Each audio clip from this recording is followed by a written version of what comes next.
Ladies and gentlemen, let's not mince words here. This is the moment that you are all waiting for. This is the reason why you're still watching this FE5 playthrough, even though the game is entirely in Japanese, even though you've probably never played this game before, you have no idea what's going on.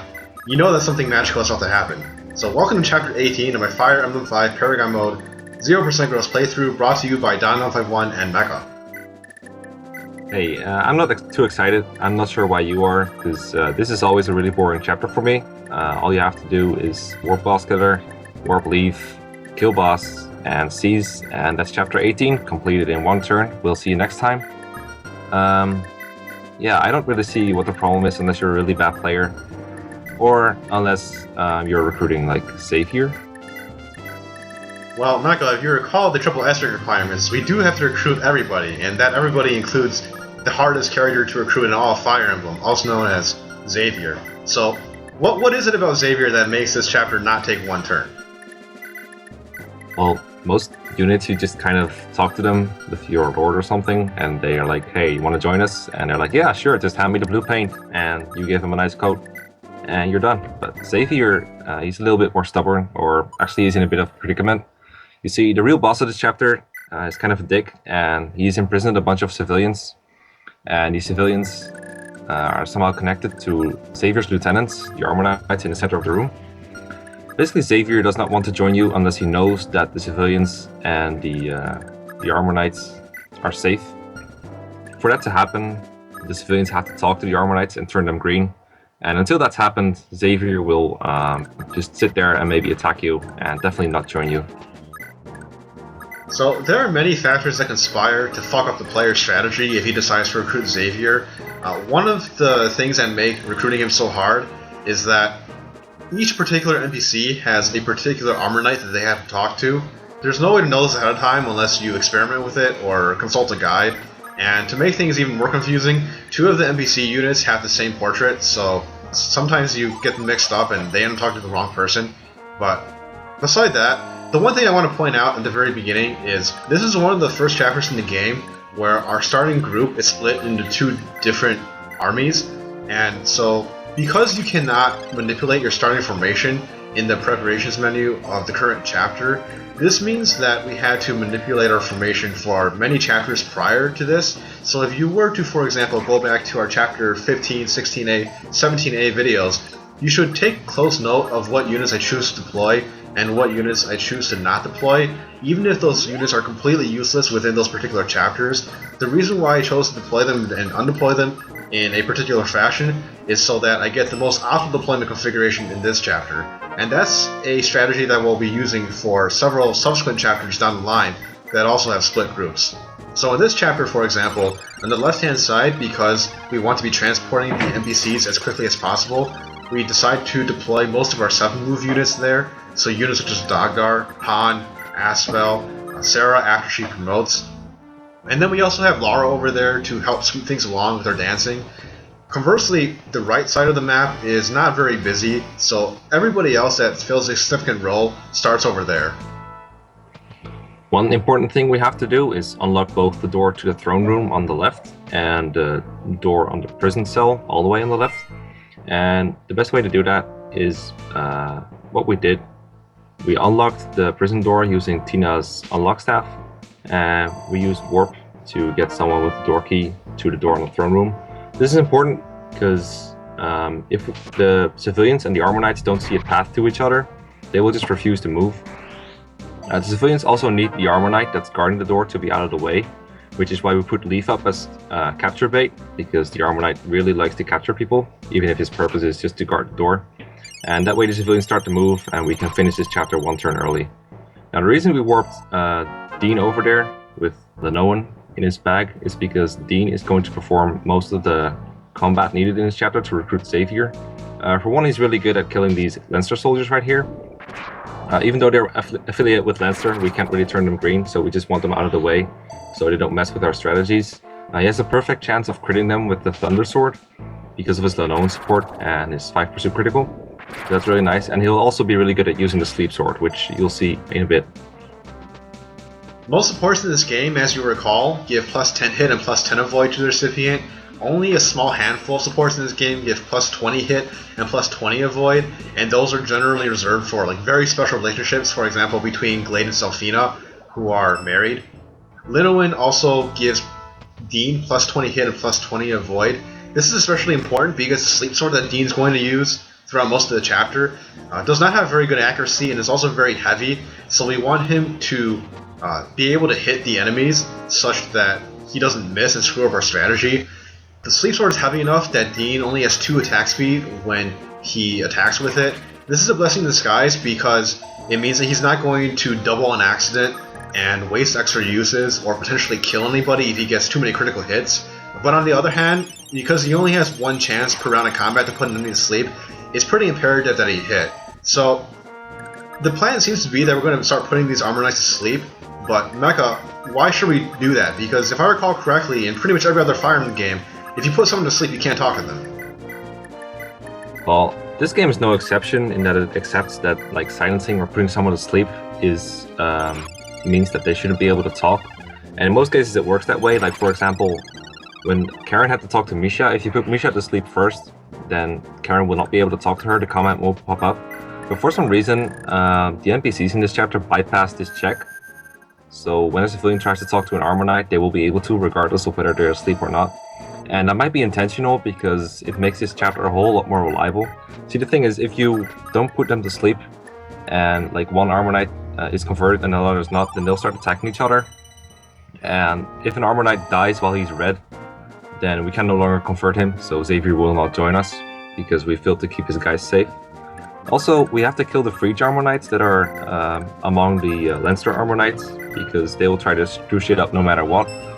Thankfully, they will all hug the left wall inside the throne room. I think they like to be below Dean, who is their closest target. And that makes them really easy to pick off with the likes of Asvel and Sarah. Some players would advocate for deploying somebody who can use a long-range tome, such as bolting, so for example Ilios or Olwyn, to kill the Frege armor knights from across the wall. This is not necessary. As you can see here, it's really easy and almost trivial actually to kill them from across the wall by opening the door and sniping them with a pair of sages. The only thing that could throw a wrench into this plan is if they start with 6 movement instead of 5. Now way back in chapter 5, we mentioned that every unit has a 10% chance of proccing an extra point of movement. This includes all the Frege and the Leonster armor knights, so that's one of the ways in which the Leonster knights can intrinsically screw up the strategy. It's the reason why at the beginning of the chapter, before we even started, I highlighted a bunch of the armor knights to see how much movement they had, because if they had 6 movement, then I probably would have been likely to restart because I didn't want to deal with that. 2 other things that could intrinsically screw up your strategy with the armor knights is every single Leonster armor knight has 2 abilities. One of them is Miracle. Miracle is actually kind of a good thing because if you were to kill them in an accident, they might survive. They also have Adept, so if you were to fail putting them to sleep, they might activate Adept and do extra damage to Dean and possibly kill him, because Dean is bulky but he's not that bulky. The other thing that's really infuriating is all the Leonster armor knights have 2 movement stars each. In fact, one of them activated a movement star on turn 1 enemy phase, and certain turns, it doesn't matter whether or not they activate movement stars, because Dean could be just blocking a small choke point. But there are certain turns where if they activate a movement star, we have to reset, because they'll like capture Linoan or something and screw things up. Yeah, between adepts and movement stars and extra movement and everything else that could go wrong, I'm amazed that you are able to get contingency plans to begin with. So the civilians are walking towards the armor knights, but if we just let them do it at their own pace, they wouldn't do it the way we wanted it to. You might think before viewing this video that the way Nanna would do this is carry over every single civilian as fast as we could to finish the chapter really quickly. But the truth is that wouldn't really speed up the chapter. You have to carry certain civilians to get them ahead, to talk to certain armor knights, and other ones you actually have to hold back because they might also screw up things. Asvel is using lightning here instead of the wind tomes that we usually give him, because he can make it to a wind, which he needs to with later use of wind, but right now it's more important that he consistently kills these armor knights, and with wind he doesn't have enough power, and lightning also gives him a higher chance to crit. The trade-off of lightning versus wind is lightning has extra power at the cost of 20 accuracy, and I've had runs ruined before where Asvel failed to kill an armor knight because he missed with lightning. But that's a trade-off you have to take, unfortunately, because Asvel is just not strong enough without the help of growth rates. So Mekkah pointed out something really important about the way that we're rescuing the NPC civilians. You can imagine that as the chapter progresses, the NPCs and the Armor Knights will converge upon a general point. The order in which the NPCs converge are not going to be the same as the order in which the Armor Knights converge. The ones that leave the room, the ones that try to exit the room first, the ones that start closest to Dean, are the ones that are going to get put to sleep first. So actually, the Armor Knights that are going to get talked to first are the ones that start farthest away from Dean, and we have to shuffle the order of the NPCs to accommodate for that. So in the video description, in the info thread that I linked to on Seren's Forest, I'm going to put in an image that sort of demonstrates what this means. It's hard to succinctly get across in words, and unfortunately, it's probably going to confuse you a bit more if I try to explain it any more in depth. But if you think about it for a moment, you'll probably understand what I mean. So, enough about Xavier for the time being. I'm sure we've had enough of that. Mekkah, there's a lot of things going on in this chapter that either we haven't mentioned yet or that we're ignoring. So, what are some of those things? Well, as Donald said at the beginning of the chapter, the right-hand side is less busy, but there's definitely things happening over there. You can see a couple of soldiers walking back and forth. One of them is playfully chucking javelins at Tina, and Tina thinks it's a fun game to do, so she just keeps dodging them. This is the fastest way for Tina to get some EXP to get to promotion. If she gets hit, she has a vulnerary, but it's not going to be necessary for a long time. These soldiers, in general, they waste a lot of time just moving around and not doing much. They do have the Leonster affiliation, but there's no way to turn them green. So we're going to be a bit cruel and kill the ones that get in our way. If you do keep them alive, and this includes like capturing them and then releasing them, then as long as like all of them get that treatment, you'll get the member card at the end of the chapter. But this is way too hard for most players in conjunction with getting Xavier, and we definitely don't have a reason to do it because the secret shop in this game is just not very necessary or good. Something else, there's a bunch of dancers on the right hand side, and they like to dance for the soldiers and waste even more time. It's one of the few instances of AI in the entire series where enemy dancers actually do things. The dancers are holding some valuable stuff like holy water, cover staff, but obviously we're way too occupied to get treasure like that.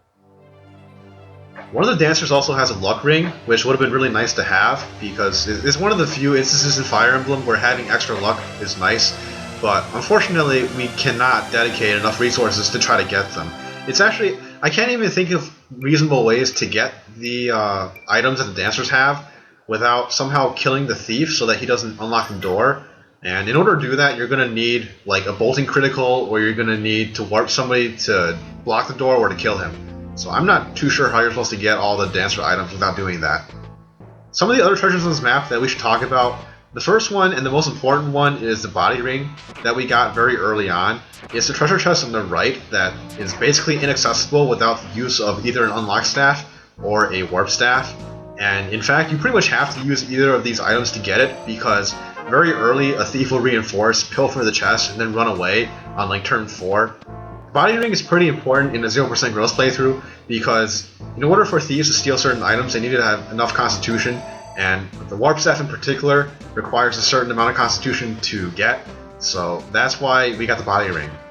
There's also a phallus scroll in the top left hand corner of the map.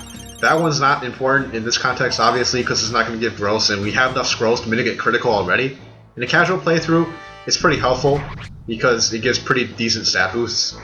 And at the bottom of the map are 2 chests that contain a door key and a silver sword. We might as well get those because we have enough chest key uses coming out of our ears. Those 2 chests surround a staircase from which dark mages can reinforce. There's a 50% chance that a dark mage will appear every turn, starting on turn 2. Now these dark mages are special. They come with rewarp staves. These are staves that allow the user to warp themselves to any other tile on the map. And if you leave these dark mages alone, they will rewarp themselves to inconvenient locations and be very hard to deal with because they also have the Jormungand tomes. So we actually spent a warp use to lock the staircase in turn 2 just in case that they appear. They're also important because they're one of the few enemies that have rewarp staves before endgame. The other dark mages that have rewarp staves before endgame come in chapter 14X, and we skipped that already. we want 2 rewarp staves to capture, and because there's a 50% chance that they don't appear on any given turn, it's possible that we can finish this chapter without getting enough rewarp staves, but the likelihood of that is pretty small. You can see there's a bunch of soldier reinforcements that we are kind of dealing with. The beginning of the chapter, Leif and Dagdar actually spent some time blocking the reinforcements from the left, just because they can interfere with the civilians, they capture them. But once we're like 2 turns ahead of them, they will never catch up to us, so we can just let them go and have Leif and Dagdar do other things. From the other staircase on the left, there's also soldiers coming, and one of them captured Linoan, but thankfully she still gives the plus 20 support bonus to Dean, even when being held by a soldier, so she's very supportive, even if she's like in peril, kind of like the best damsel in distress ever. As long as there's like 1 soldier at once, we can kind of deal with it, thanks to Orsin being there. But if there's more, then we kind of have to improvise a little, but that's not really a problem. This last enemy phase where Dean just put 3 armors to sleep is technically kind of dangerous because Dean can get 3 KO'd, but again he has the avoid bonus from Linoan, and 2 of the armor knights have hammers, so they're really inaccurate, and they also have the 5-hit weapon triangle disadvantage against Dean's sleep sword. The original plan was not to have Dean face 3 armor knights at any given time, but because of the movement star that happened on turn 1 enemy phase, we have to sort of accommodate for that, and this is the result. So it's a little unexpected, but it's what we have to do. I want to give a shout out to Glade, because he's been running around this chapter without a weapon. He's not that great at indoor combat because he only has E-rank swords, so it's really not worth giving him a sword to work with anyway. But the reason why he hasn't been captured at all is because the Leonster Armor Knights are hard-coded to never capture anyone, not even the most defenseless damsel in distress that you can give them. They will always try to go for the kill. This is helpful because it means that you can just meat shield them with an unarmed unit who will have no chance of countering them and accidentally killing them with critical hits. So we have Glade and Dean lure the Armor Knights towards wherever they did for space reasons.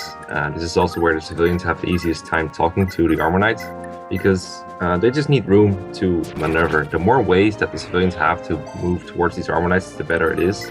Let's say we used 1 tile wide choke point instead.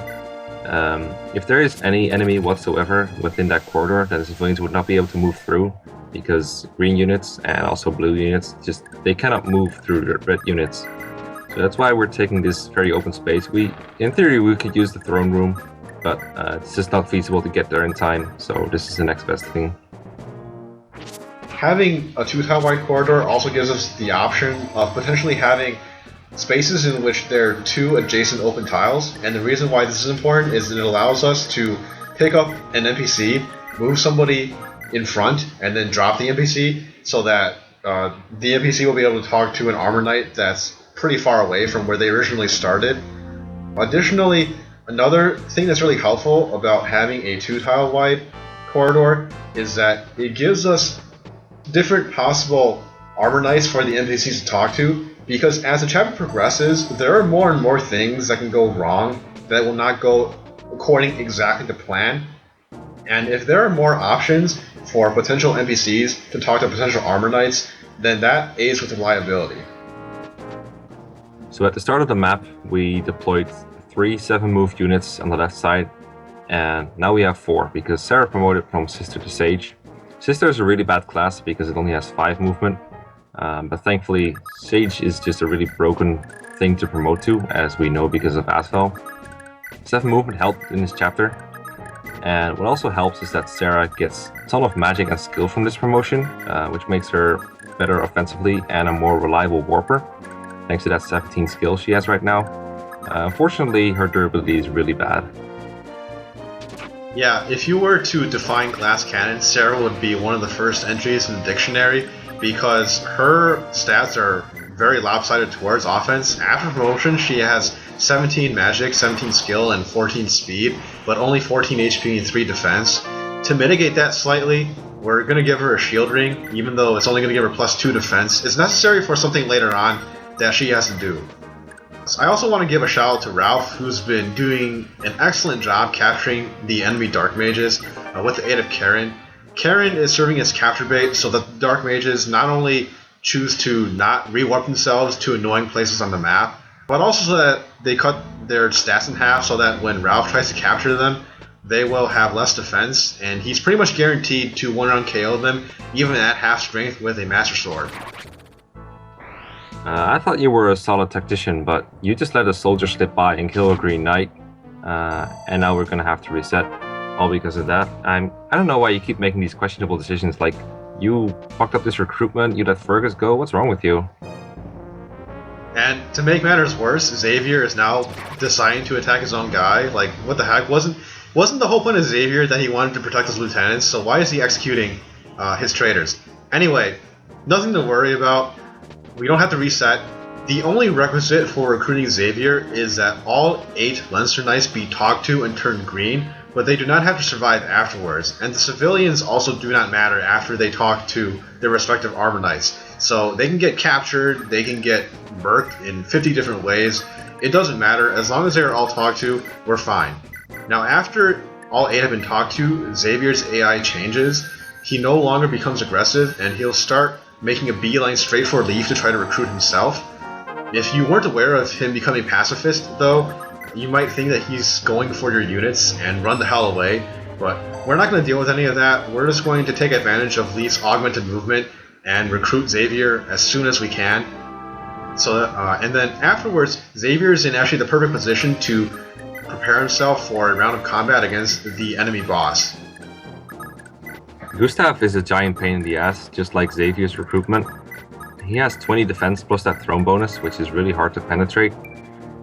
Xavier's kind of useful in that respect though, because he has Wrath, so he is one way we can do a lot of damage to him. The problem with Xavier is that he can get one-rounded if Gustav decides to use the Master Lance against him. But for some reason, when we have Xavier equip the Master Axe rather than his Killer Bow, Gustav gets afraid of that weapon triangle advantage of 5%, so he decides to switch to Thoron. And Thoron makes him a lot easier to kill because it reduces his attack speed, but it does have a critical chance, so we give Xavier a scroll just to increase reliability. Most people would say that Xavier is definitely not worth the time and the effort it takes to recruit him, and I'd be hard-pressed to say that any unit in the series is worth the time and effort it takes to recruit Xavier, but in the context of this playthrough, he is pretty decent. His physical bulk is top tier, and he does hit pretty hard because of his innate weapon ranks and his decent base strength, and on top of that he has Charge and Wrath to make his offense more respectable, but his accuracy kind of leaves a bit to be desired. He also brings 1 leadership star to the table for whatever that's worth. Some people get really excited over that, but it's 3%. So Xavier cannot one-round KO Gustav even with a double critical. He needs somebody else to finish him off, and that somebody is going to be Asvel.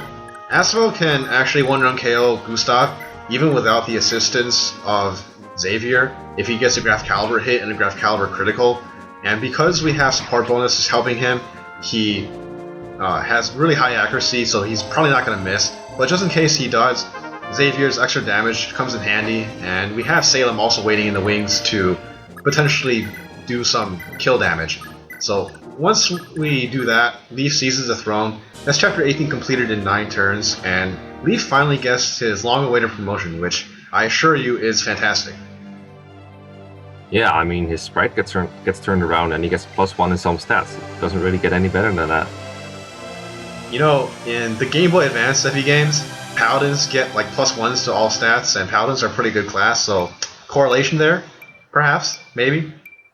Definitely. Well, regardless, we'll see you next time. See ya.